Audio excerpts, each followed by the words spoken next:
My in-laws posted on Facebook, "So glad our son finally found real love," while I was still married to him. So I filed for divorce and took everything. We can't keep going without your love. Hit that subscribe button and drop a comment telling us your location. We'd love to know where our stories reach. The notification hit my phone at 2:47 a.m. on a Tuesday. My heart stopped when I saw it. "So glad our son finally found real love. Welcome to the family, gorgeous." Posted by Diane Martinez on Facebook with a photo of Marcus, my husband of 4 years, wrapped around a blonde woman I'd never seen before. My hands were shaking so hard I could barely hold my phone. I read it 3 times, certain I was hallucinating from sleep deprivation. I wasn't. The comments poured in. 53 people had liked it. 42 people had commented congratulating them. "She's absolutely stunning. Finally, Marcus. About time he found someone who treats him right." I was sitting 3 feet away from Marcus in our shared bed, sleeping. Our apartment was dark except for the glow from my phone, illuminating my face with the cruel truth. The woman in the photo had her hand on his chest, her head tilted toward his, their chemistry undeniable.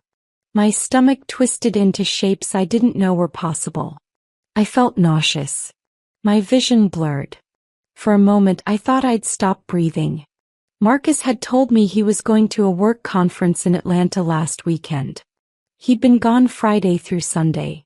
I'd trusted him completely. We'd been together since college. I was the one who'd stood by him when his business failed. I'd worked double shifts as a nurse to keep us afloat. I'd supported him through his depression. I'd forgiven him for everything. But this was different. This was public. This was deliberate. This was his mother. The woman who'd hugged me at Christmas, who'd asked about my career, who'd texted me recipes, essentially announcing that I didn't exist, that I was invisible, that I wasn't the real love he'd finally found. I needed air. I couldn't breathe in that apartment anymore. I stood up slowly, trying not to wake him. He just slept, peacefully, while my world burned. Let me tell you who I was before that night. My name is Alicia Washington. I'm 32 years old. I'm a registered nurse at Grady Memorial Hospital in Atlanta, and I've worked my way up from the emergency department to an ICU management position. I'm the type of woman who keeps promises. I show up.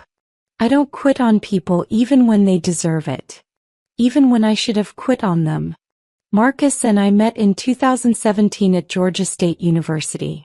I was studying nursing, he was studying business. He was charismatic, ambitious, had this smile that made you feel like you were the only person in the room. When he asked me out junior year, I said yes without hesitation. 5 years later, he proposed. 2 years after that, we got married at Mount Zion Baptist Church in front of 400 people. His family, the Martinez clan, seemed perfect on the surface. His mother Diane was a high school principal, poised and articulate. His father Carlos was a construction company owner, successful and respected. His younger sister Patricia was an attorney. They represented everything aspirational. When I married Marcus, I thought I was marrying into stability. I was so wrong. The problems started small. Marcus's business, an IT consulting firm he'd started in 2019, struggled through the pandemic. By 2022 he was hemorrhaging money. I covered our mortgage. I paid for groceries, utilities, everything. He promised it would turn around. He promised he was working hard. He promised me that my sacrifices meant something. Then came the revelations. In January 2023, I discovered he'd taken a $20,000 loan against our house without telling me. In March, I found out his business partner had sued him. In May, his business officially failed. I sat through the bankruptcy hearing, holding his hand while he cried, telling myself that people have rough patches. That marriage meant sticking together through storms. His parents never blamed him. That shocked me. Instead, they blamed the economy. They blamed his partner. They blamed everyone except Marcus. His mother told me I was so strong for handling everything, like I'd chosen this nightmare. His father took Marcus out for golf and guy time, instead of asking why his son had bankrupted our lives. I stayed. I worked 70-hour weeks. I covered his car payment, his phone bill, his gym membership. I suggested he job hunt aggressively. He promised he would. He didn't. Instead, he started going out with the guys more frequently. He said it was good for his mental health. I supported that even though I was drowning. By 2024, he finally got a job at a tech company downtown, entry-level, making $60,000 a year.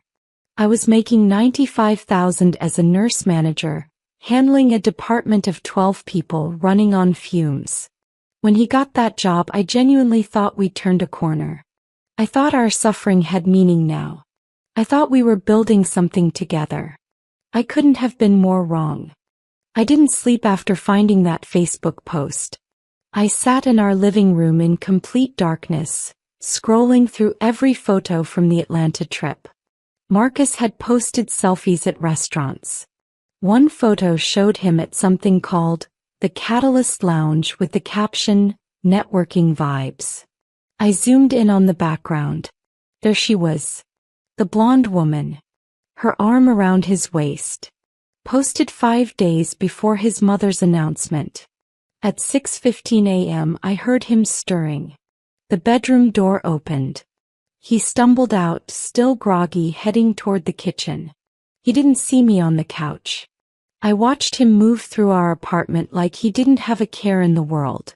That infuriated me more than anything else. The audacity. "Marcus," I said quietly. He jumped, actually yelped like a child. "Jesus, Alicia." He scared me. "What are you doing up?" "I couldn't sleep," I said evenly. "I was on my phone.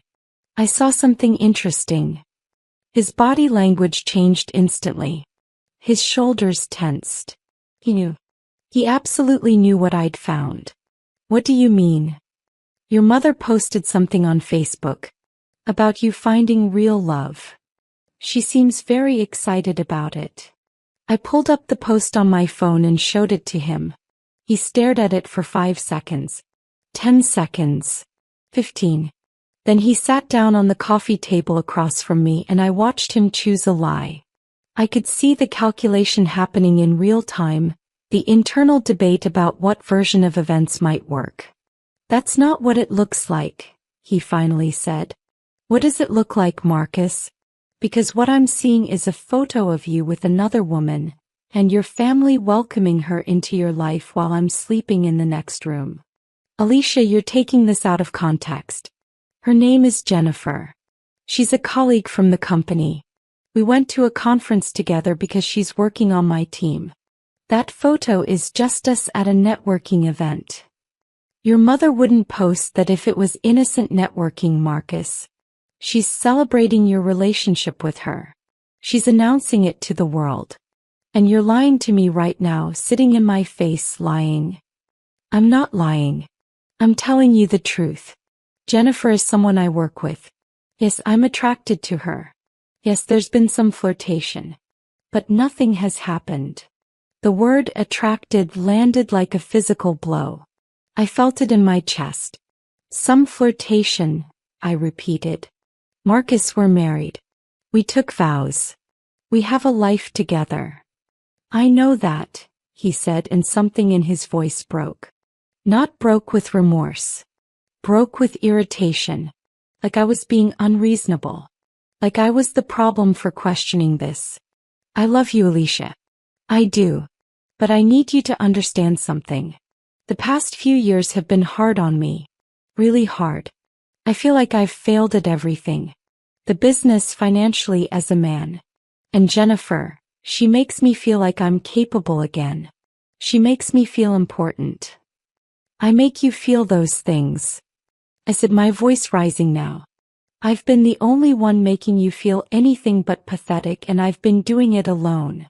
I've carried this entire relationship. I know, he said quietly. And I hate myself for needing more than what you've given me. But I need to feel valued by someone who isn't measuring my worth by how much money I make or how many problems I solve. In that moment, I understood something crucial. It wasn't about Jennifer. It was about the fact that I'd made myself so available, so willing to sacrifice, that he'd started to see me as an obligation instead of a partner. I'd been so busy being strong that I'd stopped being a person to him. I grabbed my keys and left. I couldn't sit in that apartment anymore. I drove to the hospital even though I wasn't scheduled. I needed to be around people who worked as hard as I did, people who understood consequences, people who didn't take shortcuts through life. My best friend and colleague, Tamara Jenkins, was working the ICU shift. I found her updating patient charts in the break room. "Alicia, baby, you're not supposed to be here today," she said when she saw my face. What happened? I broke. Actually broke. I sat down at the small table in that sterile break room and told her everything. The Facebook post, the photo, the confession of attraction, all of it. Tamara listened without interrupting, which is something I'd always loved about her. She didn't minimize or offer platitudes. She just listened. When I finished, she was quiet for a moment. Then she said, "I need to tell you something, and I'm only saying this because I care about you. But you need to hear it." "Okay," I said, my stomach already clenching. "Marcus has been messaging me on Instagram for the past 3 months." The words didn't compute at first. "What do you mean messaging you?" "Flirting with me. Asking me out. Asking me for my number. Asking me to meet him for drinks. He's been very persistent, Alicia. I've been turning him down because you're my friend and I know you're his wife, but he's been relentless." I felt like I'd fallen through the floor. 3 months. "Tamara, why didn't you tell me?" "Because I didn't want to hurt you. Because I thought he was just going through something and it would pass. Because I told myself it wasn't my business. But after what you're telling me, I think you need to know that this isn't new behavior. This is a pattern." My hands were shaking again. That familiar sick feeling returned. "Do you still have the messages?" "Yeah, I screenshot some of them." "Let me show you." She pulled out her phone and what I saw made my blood run cold. Marcus had been systematically attempting to seduce my best friend. The messages were graphic in places. They were persistent despite her repeated rejections. They showed a man I didn't recognize. Manipulative, deceptive, cruel. One message particularly stuck with me. "Alicia doesn't appreciate what she has. She's too focused on work. You'd understand me better. You're different. You're special." That's when something inside me crystallized. It wasn't sadness anymore. It wasn't even anger exactly. It was clarity. This man had been lying to me systematically, betraying me publicly through his family, attempting to seduce my friend, all while I'd been breaking my back to keep us afloat. "I need to document this," I said. "What do you mean?" Tamara asked. "I mean, I'm going to need proof. For a lawyer. Because I'm done being nice about this." Over the next 2 weeks, I did something that surprised everyone who knew me. I became tactical. I contacted a divorce attorney named Michael Richardson, a sharp black man in his 50s who'd been practicing family law for 25 years. I sat across from him in his downtown office on the 32nd floor, looking out at the Atlanta skyline, and I told him everything. "I need to understand something," Michael said after I finished. "What's your goal here? Are you looking for amicable separation or are you looking for justice?" "I'm looking for him to understand that there are consequences," I said. "I'm looking to walk away with security. And I'm looking to make sure he doesn't do this to someone else. You understand that will come at a significant cost to him?" "Good," I said. "He can afford it." Michael pulled out a yellow notepad. "Here's what I need from you. I need comprehensive documentation of every financial contribution you've made to this marriage. The mortgage payments, the business bailouts, everything. I need screenshots of those Instagram messages from your friend. I need to understand your joint assets and what's been acquired during the marriage.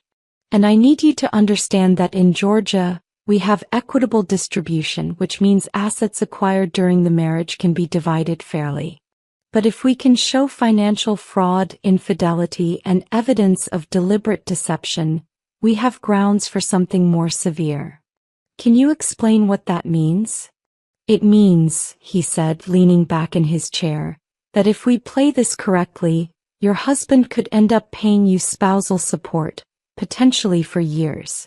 It means the assets he thinks are his might end up being yours. It means his career trajectory, which he's been able to pursue because you've been subsidizing his life, could be significantly impacted. It means consequences. I felt something dangerous and powerful move through me. How long will this take? 6 months to 2 years, depending on how cooperative he wants to be. But I'm warning you now, once we file, everything changes. There's no going back to civility. He'll understand that you're serious, and his family will understand it too. Are you ready for that? I thought about the Facebook post. I thought about Marcus telling his mother about Jennifer while I was still in our home. I thought about him trying to manipulate my best friend. I thought about every sacrifice I'd made for someone who saw me as an obstacle to his happiness. I'm ready, I said. What Michael did over the next month was elegant, thorough, and devastating. He had me compile every receipt, every bank statement, every payment I'd made that kept Marcus and our life afloat. The financial picture that emerged was brutal in its clarity. Between January 2022 and October 2024, I had personally paid $842,000 in household expenses, medical bills, business debts, and personal expenditures for Marcus. Not with him. For him. That didn't include the emotional labor, the support, the constant reassurance. We'd purchased our townhouse for $395,000 in 2020. The mortgage was in both our names. I'd made 80% of the payments. The car he drove was financed in my name because his credit was destroyed from the business failure. I was paying that too, $600 a month. When Michael presented this documentation, he looked almost professionally angry. This is the most unbalanced financial dynamic I've seen in a long time, he said. He's essentially been living off you while you've been working yourself into exhaustion. And the infidelity makes this so much simpler. What happens now? I asked. Now we file. We file in Fulton County. We cite infidelity, financial mismanagement, and breach of marital fiduciary duty. We request that you retain primary ownership of the marital home, we request spousal support, and we request that he be responsible for his own debts. We're going to be very specific about what you're asking for and why. When do we tell him? I recommend we serve him at his workplace. It's cleaner. Less prone to violent outburst. It's also a reality check. He won't be able to claim he didn't know. When I heard those words, something shifted in me. This was happening. This was actually happening. I was going to file for divorce from the man I'd sacrificed years for, and I was going to do it publicly at his job, in a way that couldn't be ignored or minimized or explained away. I felt both terrified and completely certain. November 15, 2024. That's the day everything became real. Michael had a process server meet me outside of Marcus's office building at TechVision Solutions, downtown on Peachtree Street. At 2:30 p.m., while Marcus was in a meeting, the papers were delivered to the reception desk with a note indicating they were for him. I watched from across the street through a coffee shop window as his assistant came to the conference room door. I watched as he read the message. I watched as he stood up, visibly confused, and excused himself. I didn't follow him. I didn't need to. Instead, I drove to his mother's house. Diane Martinez opened the door looking elegant and put together like she always did. She was wearing a cream-colored blouse and tailored pants. Her hair was styled perfectly. "Alicia, what a surprise. Come in, honey." I did not come in. I stood at the threshold and I said, "Your son was just served with divorce papers." "For me. I'm filing because he's been unfaithful, because he's been financially irresponsible with family resources, and because he's been systematically attempting to manipulate people close to me. I wanted you to hear it from me before he starts telling you his version of events." Her face went through about 5 different emotions in rapid succession. Confusion. Bigger. Then something else. Something that looked like recognition. "Alicia, you don't understand. Marcus is going through a lot. He needs support right now. He needs to understand that his actions have consequences," I said. "He needed support when his business failed and I gave it to him. He needed support when he was depressed and I gave it to him. But what he doesn't get is a free pass to cheat, to lie, and to have his family celebrate another woman publicly while I'm still legally married to him. That Facebook post? That was cruelty, Diane. That was you choosing to humiliate me instead of moderating your son's behavior." She stepped back. "You're being very harsh." "No. Harsh is what he did. What I'm being is realistic. You can support your son, or you can enable his destruction of other people's lives. You can't do both." I turned and walked away. I didn't wait for a response. I should have known that Marcus wouldn't take this lying down. I should have anticipated that a man who'd proven himself willing to cheat, manipulate, and lie would also be willing to fight dirty. But even I wasn't prepared for what came next. 3 days after I served him, his family's attorney, his father's personal lawyer, a man named David Chin who'd known the Martinez family for decades, sent Michael a letter. It contained allegations that were so disturbing, so deliberately crafted to damage me, that I literally sat on our living room floor and cried. Marcus was claiming that I had emotionally abused him, that I'd controlled his finances, isolated him from his family, and prevented him from pursuing his goals. He was claiming I'd been physically aggressive, that I'd thrown things at him, that I'd threatened his career. He was claiming I'd sabotaged his business to keep him dependent on me. Every single thing he claimed was either a complete lie or an inversion of what had actually happened. Michael was calm about it. "This is retaliation," he said in his office 2 days later. "He's trying to muddy the waters.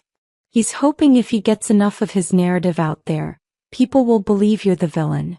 We're going to dismantle this point by point." "How?" I asked. "It's his word against mine." "No. It's his word against your employment records, your therapy records, your hospital documentation, and most importantly, your witnesses. You have Tamara, who can corroborate the Instagram messages and his systematic attempts to seduce her. You have his parents' behavior, which shows he wasn't isolated. He was very much in contact with them. You have your financial records, which show you weren't controlling money. You were making all the money. You have everything, Alicia. He has lies." But it was what came next that made me understand the true scope of his desperation. 3 weeks later, I got a call from the hospital's HR department. I needed to come in immediately. When I arrived, I was brought into a conference room with Linda Patterson, the hospital's HR director, and a woman I didn't recognize. "Alicia," Linda said carefully, "we've received a formal complaint from Marcus Martinez. He's alleging that a colleague of yours, Tamara Jenkins, has been making false and defamatory statements about him on her personal social media accounts. He's naming you as complicit in this harassment campaign. He's threatening to sue the hospital if we don't intervene." I felt like the floor had dropped away. "Linda, none of that is true. Tamara has barely posted anything. She's not." "I know," Linda said. "We've looked into it. Tamara has done nothing wrong.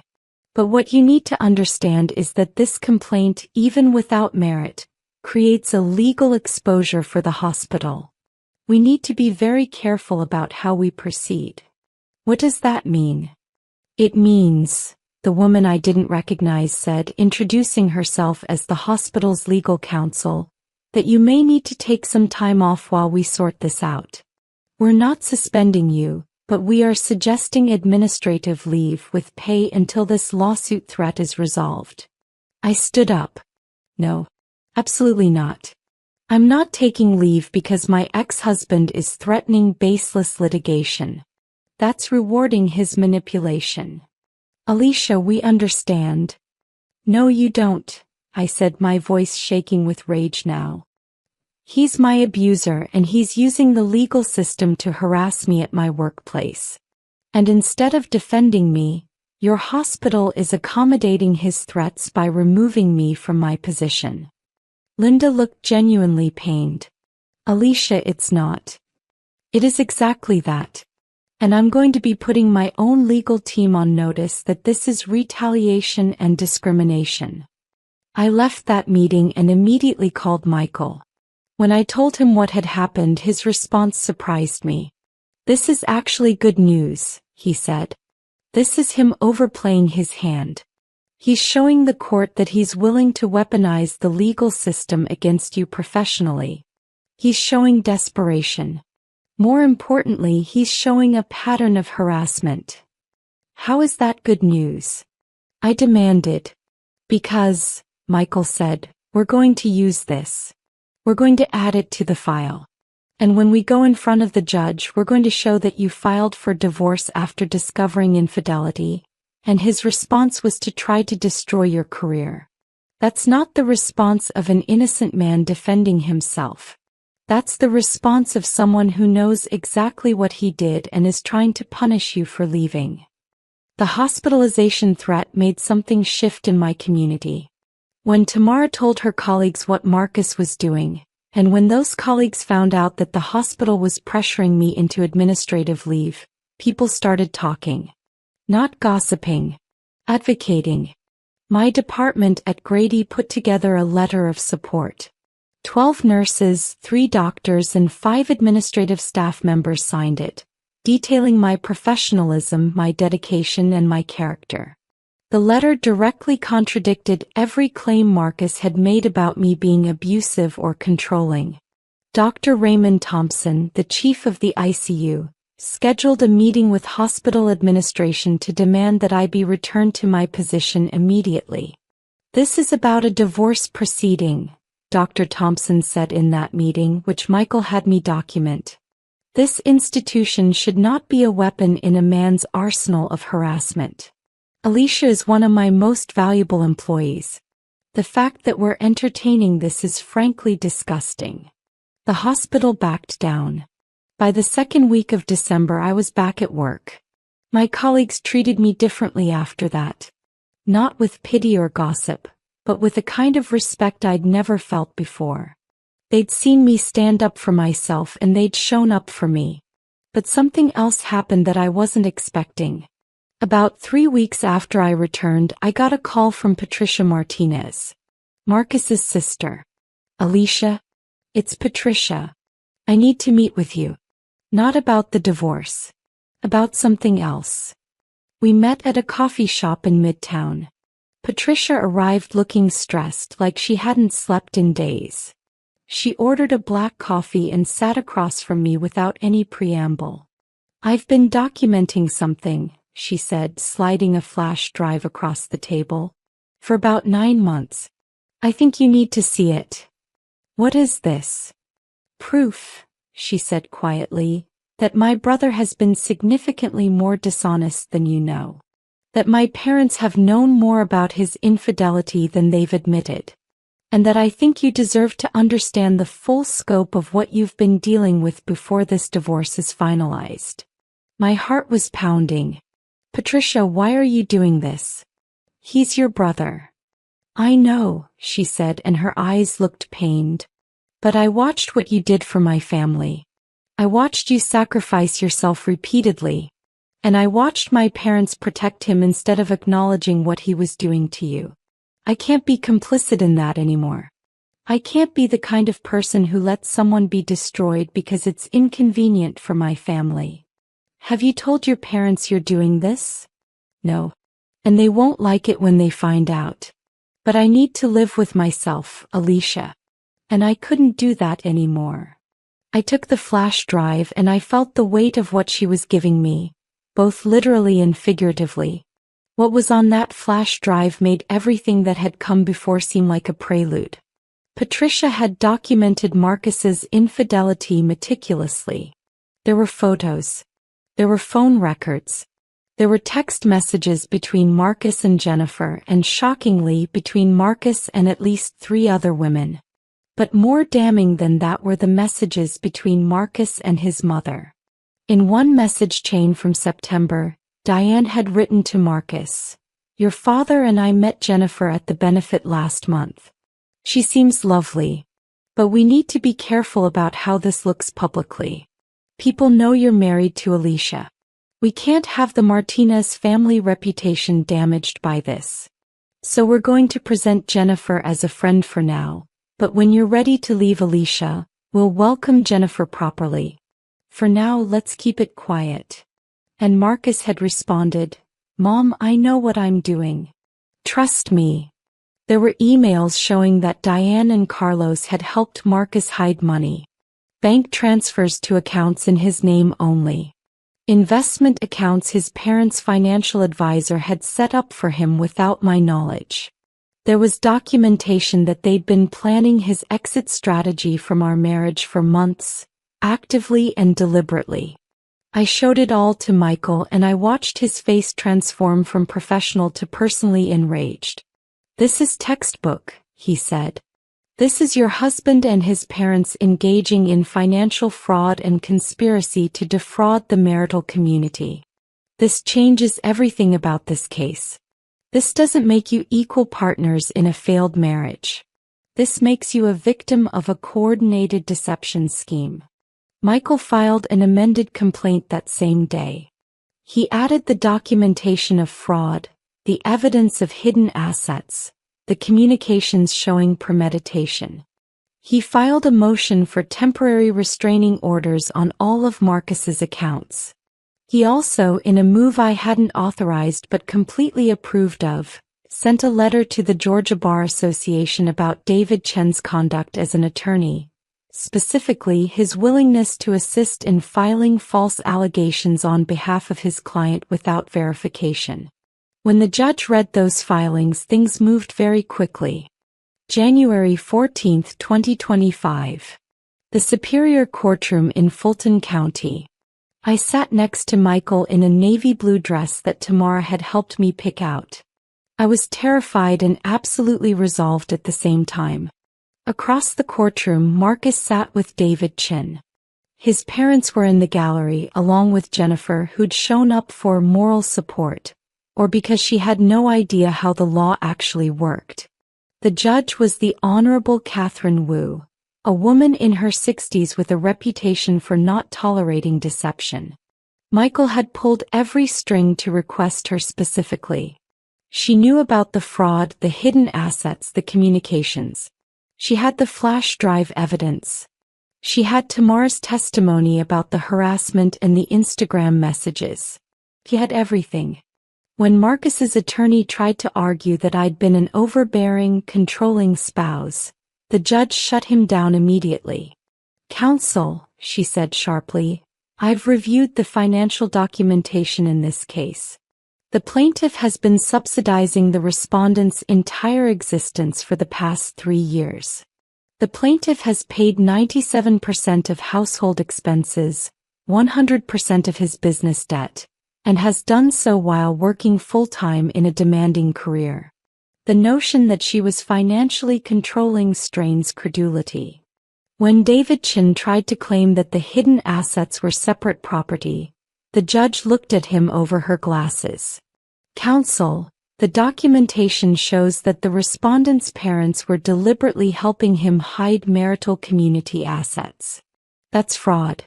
That violates Georgia Code Section April 3, 34. We can either resolve this now or I can refer this matter to the district attorney for criminal investigation. What would you like to do? He wanted to resolve it. The settlement that emerged was devastating for Marcus. He had to liquidate his hidden accounts. He had to pay me $800,000 over the course of 7 years. He had to transfer his interest in the townhouse to me completely. He had to pay my attorney fees and my expert witness fees. He had to contribute to my therapy costs as part of his acknowledgement of the emotional harm he'd caused. But the part that seemed to hurt him most happened during impact statements. I was given the opportunity to speak directly to the judge about how his actions had affected me. I stood up, looked directly at him, and I spoke. Marcus, I said, I loved you completely. I sacrificed my time, my energy, my emotional well-being for you. I believed in you when you didn't believe in yourself. And instead of rising to that, instead of being grateful or committed to our partnership, you chose to betray me with systematic, deliberate infidelity. You chose to involve your family in a conspiracy to take advantage of me financially and emotionally. You made me question my judgment, my kindness, my ability to see people clearly. I paused. I could see him crying now, but they were tears of self-pity, not remorse. But I'm here today because I chose myself. I chose to believe that my contribution to this marriage mattered. I chose to believe that my sacrifice deserved respect. And I chose to walk away from someone who would never value what I offered. That's the real love story here. It's me learning to love myself more than I loved my image of who you could be. The months after the divorce was finalized were strange in ways I couldn't have anticipated. I'd won legally and financially. But winning felt complicated. Diane and Carlos distanced themselves from me entirely. Diane lost her position as principal after it came out that she'd helped her son commit financial fraud. The district took it very seriously. Carlos was investigated by his accountant and his investors for his role in hiding assets. Their marriage became strained. The perfect family that had seemed so aspirational was revealed to be built on deception. Patricia stayed in touch with me. She'd become my unexpected ally in that family, and she'd paid a price for it. She and her parents weren't speaking. But she said something to me that I found profound. You gave our family permission to see ourselves clearly. I know that's not comfortable, but I'm grateful. I don't want to be the kind of woman who protects people for doing wrong things just because they're family. Marcus kept the job at TechVision, but his colleagues knew everything. He'd become somewhat of a pariah, especially after he tried to sue the hospital and lost that case spectacularly. His harassment of Tamara stopped completely. His attempts to rebuild his image were pathetic in their transparency. He tried to reach out to me multiple times. I blocked him entirely. Jennifer disappeared from his life within 3 months. She'd apparently thought he was actually going to leave me for her. When she realized she'd been used, she walked away. I felt a strange sympathy for her, even though she'd been part of the betrayal. We'd both been deceived by someone expert at deception. But the real transformation happened in me. I took 6 weeks off work after the divorce was finalized. Real time off. I went to therapy, serious, deep therapy. I processed the trauma and the betrayal and the years I'd spent minimizing my own needs. When I returned to work, I was different. I was still dedicated to my patients, but I was also dedicated to my own boundaries. I went on a date with someone new, a man named David who was a physical therapist at Grady. He treated me like my time mattered. He treated me like my opinions were valid. He treated me like an equal partner from the beginning. 6 months after the divorce was finalized, I stood in my townhouse, the one that was now completely mine, and I reflected on everything that had happened. I'd been contacted by a lawyer representing Marcus about adjusting the payment schedule. I'd been contacted by Diane trying to rebuild a relationship. I'd been approached by 3 different podcasts and 2 book publishers interested in my story. I declined the podcasts and the publishers, but not because I didn't think the story mattered. I declined because I was done performing my pain for public consumption. I told my story in a courtroom. I told it to a judge. That was enough. What mattered now was what I was building. I'd received my first payment from Marcus in July. $200,000. I didn't spend it impulsively. Instead, I invested it. I started a scholarship fund at Georgia State for nursing students who were working full-time while studying. I wanted to ease the burden for people like I'd been, people trying to build something meaningful while carrying the weight of other people's failures. The most unexpected conversation came in August, when Patricia called me with an interesting opportunity. She'd left her law firm and started her own practice specializing in family law and financial fraud cases. She wanted to hire me as a consultant. Not as a lawyer, she clarified, but as someone who understands the emotional and financial devastation that coordinated family deception can cause. I want to help other people navigate what you navigated. And I want you there helping me understand their experiences. I said yes. It felt like redemption, not for me but for Patricia. She was using her position to protect people now instead of enabling harm. She was choosing integrity over family loyalty, and that took courage. By September, my life looked completely different. I was still working as an ICU nurse manager at Grady. I was consulting with Patricia on 5 cases. I was in a healthy relationship with David, who never once made me question my worth. I was planning a vacation. Just for me, just because I wanted to go to the Caribbean and sit on a beach and not think about anyone else's needs. The Facebook post from Diane that had triggered this entire journey had been deleted months ago, but I never forgot it. Sometimes when I couldn't sleep, I'd think about that moment at 2:47 a.m., when I saw it and felt like my world was ending. I'd think about how that moment had actually been my world beginning.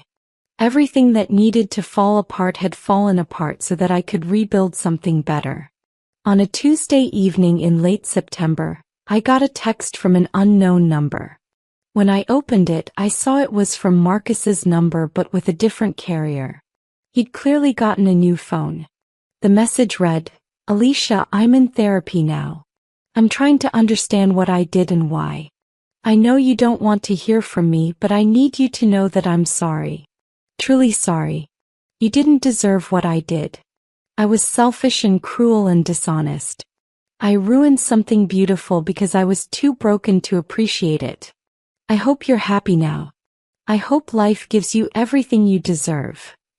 I read it 3 times. And then I did something that surprised me. I didn't delete it angrily. I didn't block him immediately.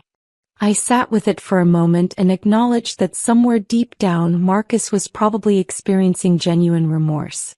But remorse didn't undo years of betrayal. Remorse didn't erase the pain he'd caused.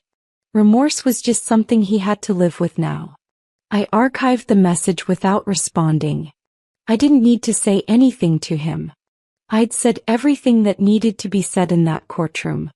My life was moving forward, and his remorse was his responsibility to process, not mine to absolve. What I realized in that moment was something profound. I'd spent so many years trying to fix Marcus, trying to understand him, trying to support him through his brokenness. But I couldn't save him. I could only save myself. And I had. I'd walked away from the wreckage of our marriage with my integrity intact, my finances secured, and my self-respect restored. The woman who'd found that Facebook post at 2:47 a.m. was drowning. She was sacrificing herself for someone who didn't deserve her sacrifice. She was invisible in her own marriage, taken for granted, dismissed by his family, and used as a financial resource. The woman I'd become was someone entirely different. I was someone who recognized when to fight and how to fight strategically. I was someone who believed that her contribution to the world mattered. I was someone who understood that real love doesn't require self-erasure. I was someone who'd learned that the most powerful thing you can do is choose yourself. On October 24th, exactly 1 year after filing for divorce, I received the final payment from Marcus. $200,000. It was the last one he owed me. After that, there was no legal connection between us anymore. He could move on. I could definitely move on. I was scheduled to have dinner with David that night. He'd been hinting about something special, about wanting to talk about the future. A part of me wondered if that meant what I thought it meant. But I wasn't anxious about it anymore. I wasn't afraid of commitment. I was just ready to build something real with someone who actually valued me. Before I left to meet him, I deleted Marcus's number from my phone. Not in anger but in finality. I'd learned everything I needed to learn from him. I'd extracted every lesson from that relationship. I'd survived it. Now I was thriving. The townhouse was quiet as I got ready. I looked at myself in the mirror. Really looked at myself. I was 33 years old. I had a career I loved. I had friends who'd shown up for me. I had a relationship built on mutual respect. I had financial security. I had my self-respect back. Most importantly, I had hope. Real, genuine hope about what my future could look like. Not hope tied to someone else's potential or someone else's recovery. Hope rooted entirely in my own choices and my own strength. As I grabbed my keys and headed out the door, I thought about that young woman who'd stood at Diane Martinez's door, shaking with anger, declaring that there were consequences for betrayal. She'd been right. But the real consequence wasn't the money or the legal judgment or the public humiliation. The real consequence was that Marcus had to live with knowing what he'd destroyed. And I got to live knowing I'd saved myself. That was justice. That was victory. That was redemption.